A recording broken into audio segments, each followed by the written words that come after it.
नमस्कार, prime news देख रहे हैं आप। मैं हूं आपके साथ दिनकर आनंद। खबर कोटद्वार से आ रही है, जहां लैंसडाउन कांग्रेस प्रत्याशी और पूर्व मंत्री डॉक्टर हरक सिंह की पुत्र बहू अनिकित गोसाई ने बीजेपी की ओर से महिला आरक्षण बिल पास होने के बाद समर्थन किया। वहीं महिला प्रधान देश में महिलाओं को हर क्षेत्र भारतवर्ष के विकास में पॉलिसी मेकर बने। उन्होंने कहा, महिला बिल के जानकार कहते हैं कि बिल पूरी तरीके से 2029 में भारत में लागू किया जा सकेगा। केंद्र सरकार की महिलाओं के साथ छलावा कर रही है। उत्तराखंड में महिला बेटे सुरक्षित नहीं है। खुद सत्ताधारी पार्टी के लोग महिलाओं के साथ अपराध कर रहे हैं। तो कांग्रेस ने एक बार फिर से बीजेपी पर तीखा प्रहार किया है। देखिए, बहुत दुर्भाग्यपूर्ण स्थिति है कि आज हमारे उत्तराखंड के अंदर, इस देवभूमि के अंदर अंकिता भंडारी जैसा हत्याकांड होता है।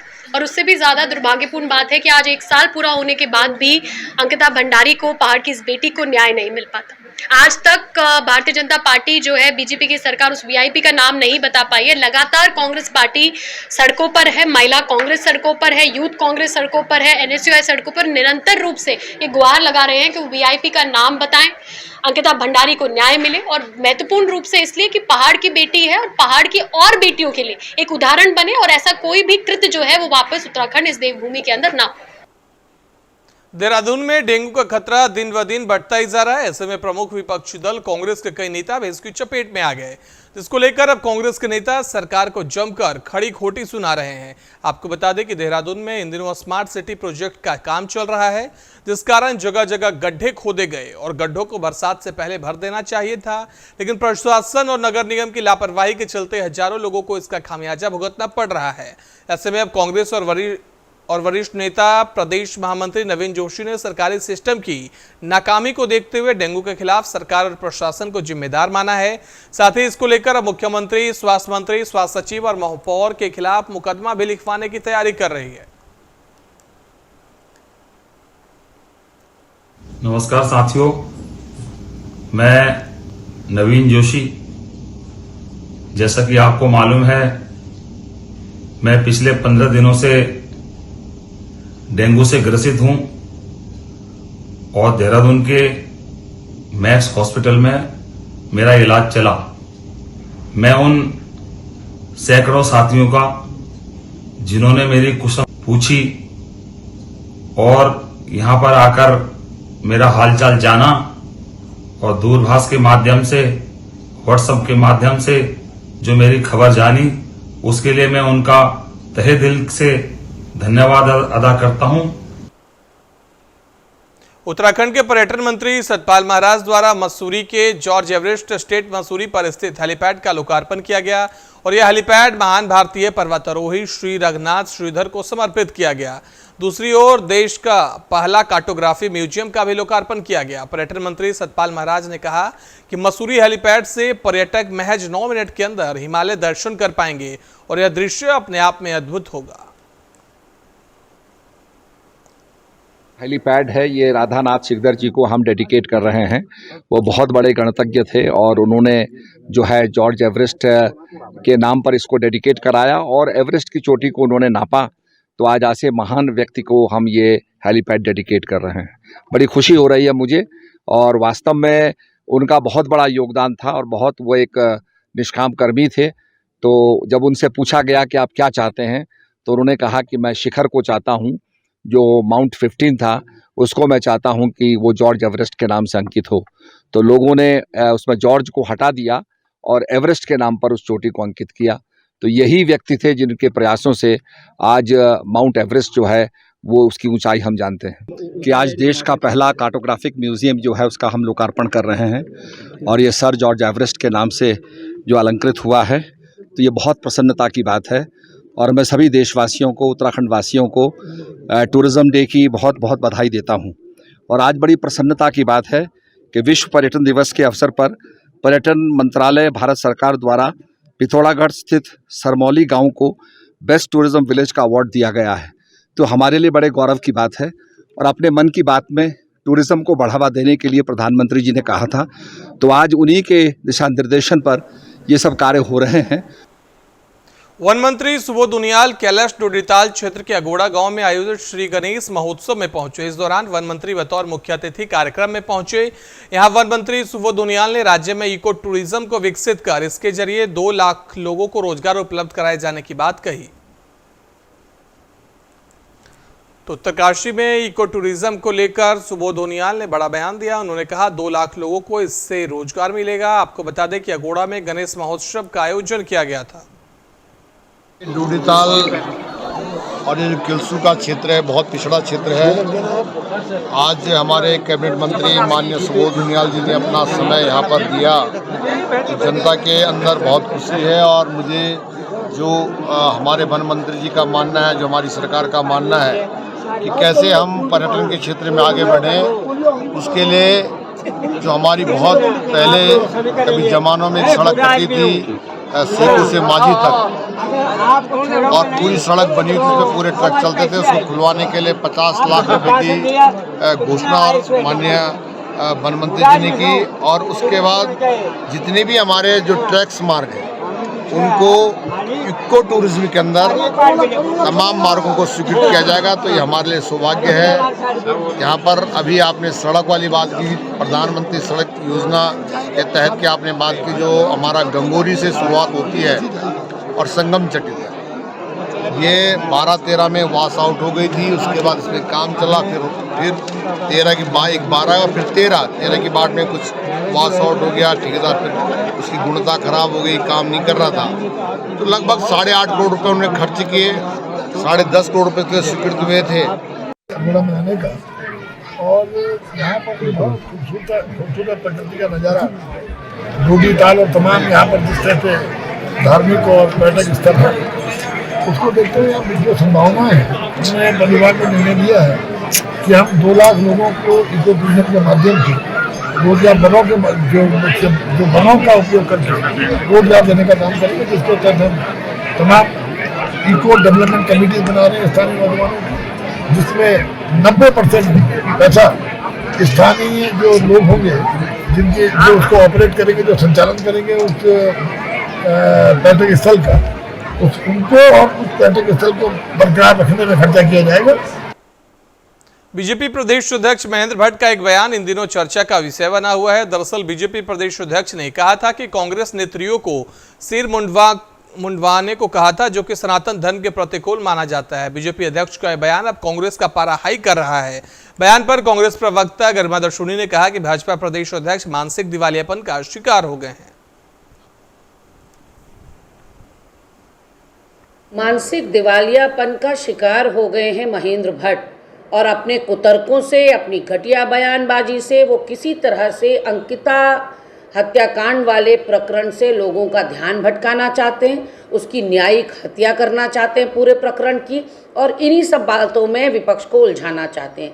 जितना कुतर्क महेंद्र भट्ट कर रहे हैं उससे ये साफ परिलक्षित होता है कि उनको हमारे वेदों का कोई ज्ञान पहले तो है नहीं, और दूसरी बात ये कि कांग्रेस ने अगर अपना स्टैंड लिया है कि हम अपने केश दान करेंगे, अब 2 महिला नेत्रियों के बाद बाकी कार्यकर्ता भी करेंगे, तो वो सिर्फ और सिर्फ हमने मुख्यमंत्री को भेजने की बात कही है, और मुख्यमंत्री तो किसी दल विशेष का होता ही नहीं।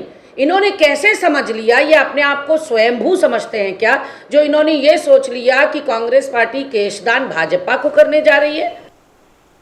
गदरपुर थाना परिसर में सीओ भूपेंद्र सिंह भंडारी की अध्यक्षता में अमन कमेटी बैठक आयोजित की गई, जहां बैठक में थाना अध्यक्ष राजेश पांडे समेत कई पुलिस पदाधिकारी और मुस्लिम समुदाय के जनप्रतिनिधि शामिल हुए।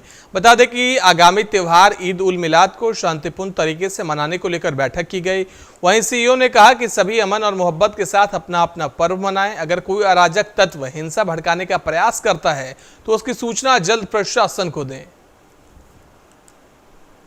ये 28 तारीख को बारा बवात का त्यौहार है। इस संबंध में थाना गदरपुर में जो ये आपके मस्जिदों के जितने भी ये प्रभारी हैं और जो मेन मुख्य यहाँ के लोग हैं उनके द्वारा एक कमेटी की यहाँ पर मीटिंग की गई, जिसमें जो भी इनके जो है वो जुलूस आदि निकलते हैं उसमें हमने इनको जो है कोई रास्ता परिवर्तन के संबंध में जुलूस के साथ में बाइकें न ले आए और शांति व्यवस्था बने रहे, शांति के साथ जो है वो जुलूस निकले।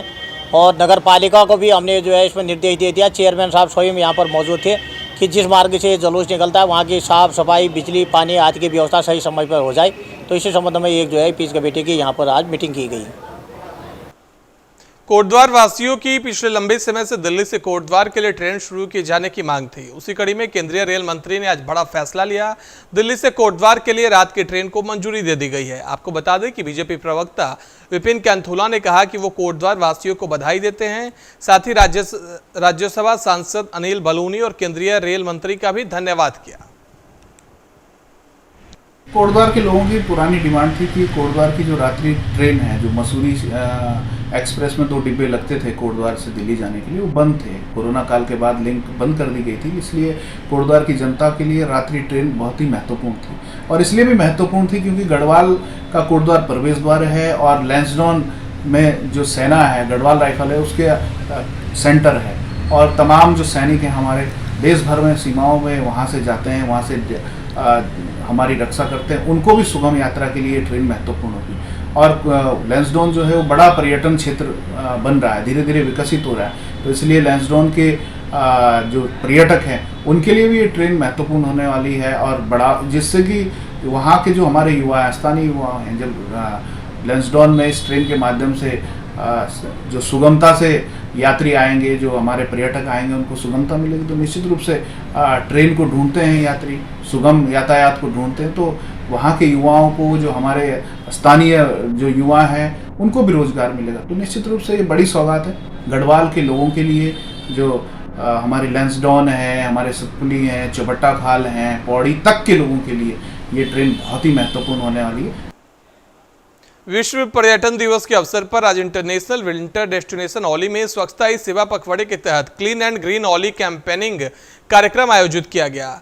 Ski and snowboard association Chamoli, hotel association Auli और नगर पालिका परिषद जोशीमठ के संयुक्त रूप से इस स्वच्छता कार्यक्रम में शामिल हुए।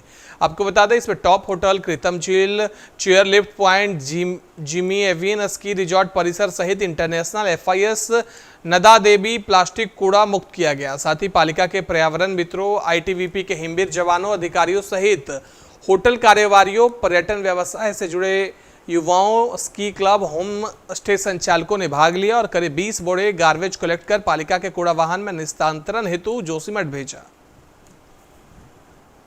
विश्व पर्यटन के अवसर पर सभी पर्यटन एवं पर्यटन से जुड़े लोगों को बहुत बहुत बधाई।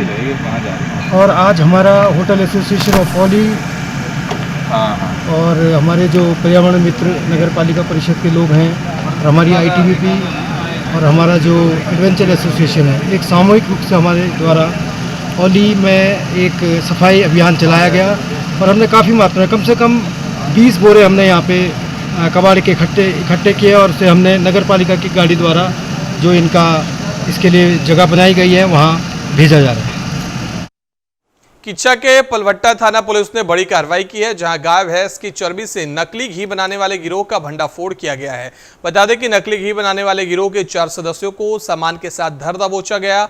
वहीं मामले का खुलासा करते हुए उधम सिंह नगर के SSP ने बताया कि पुलिस को सूचना मिली थी कि सिरौली में व्यापक पैमाने पर नकली घी बनाकर बाजार में बेचा जा रहा है, जिसके बाद पुलिस ने छापा मारकर 205 कनस्तर गाय भैंस की चर्बी से भरे हुए पिकअप को बरामद किया है।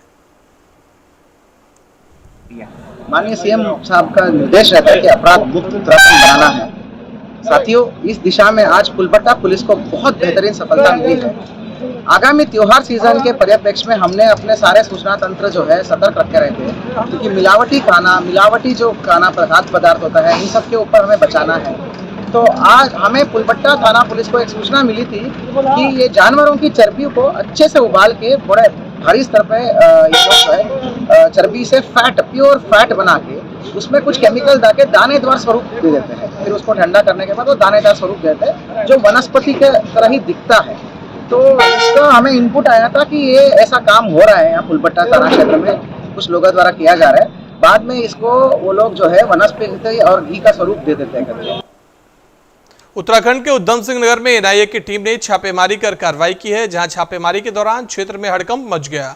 बता दें कि बाजपुर के ग्राम धनसारा में एनआईए की टीम ने स्थानीय पुलिस के साथ मिलकर एक घर में छापेमारी की।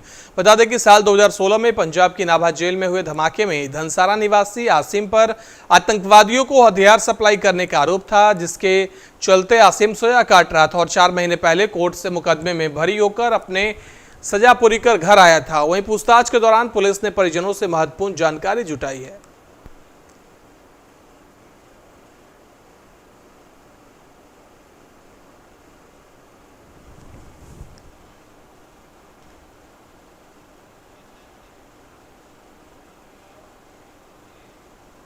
प्रदेश में देहरादून से दूर रहने वाले लोगों के लिए मानवाधिकार आयोग ने बड़ी सहूलियत की है। अब अपनी परेशानियों को लेकर पौड़ी अल्मोड़ा के लोगों को सीधा देहरादून नहीं जाना पड़ेगा, बल्कि फरियादी पौड़ी अल्मोड़ा के मानवाधिकार आयोग कार्यालय जाकर ही अपनी समस्याओं को रख सकेंगे। लोगों की समस्या सुनने के लिए एक स्थान पौड़ी तो दूसरा स्थान कुमायूं मंडल के अल्मोड़ा में भी खोला जाएगा। इस बीच पौड़ी में वादों पर सुनवाई करने पहुंचे उत्तराखंड मानवाधिकार आयोग के अध्यक्ष ने पौड़ी, टिहरी, चमोली और रुद्रप्रयाग जनपदों के कुल 68 मामलों को सुना और संबंधित अधिकारियों को समाधान के निर्देश दिए।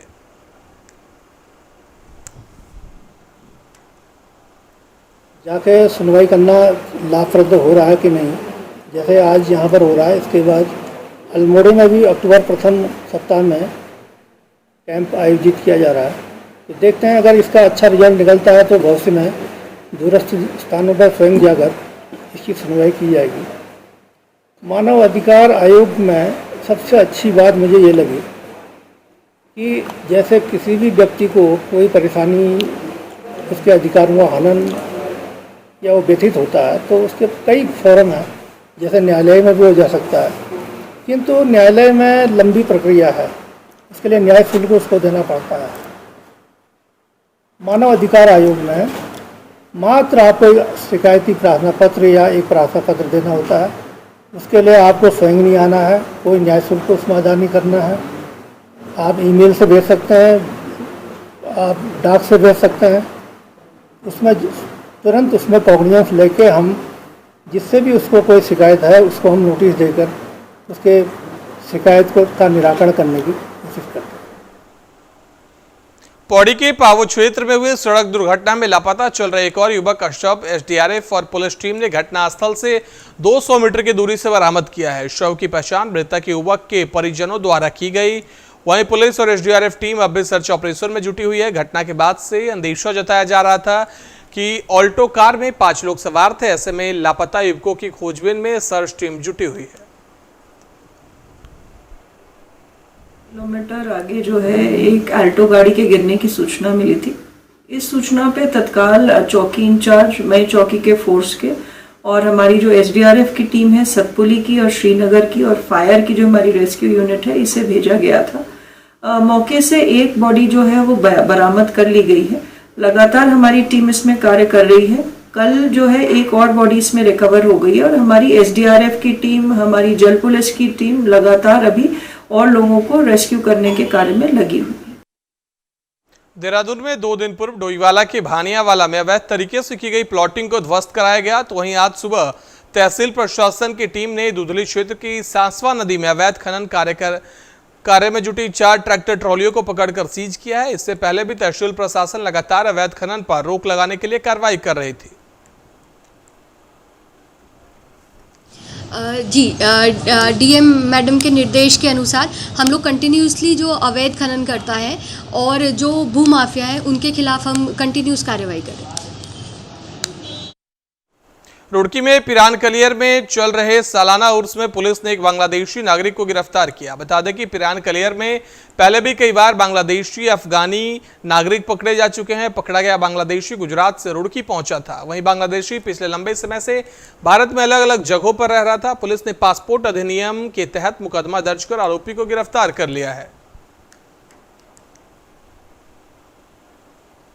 पिरान कलियर में लगातार तमाम तरह के चीज़ों के मद्देनज़र एहतियातन सतर्कता बरती जा रही है। इसी क्रम में एक सूचना प्राप्त हुई कि एक बांग्लादेशी नागरिक है जो संदिग्ध प्रतीत हो रहा है।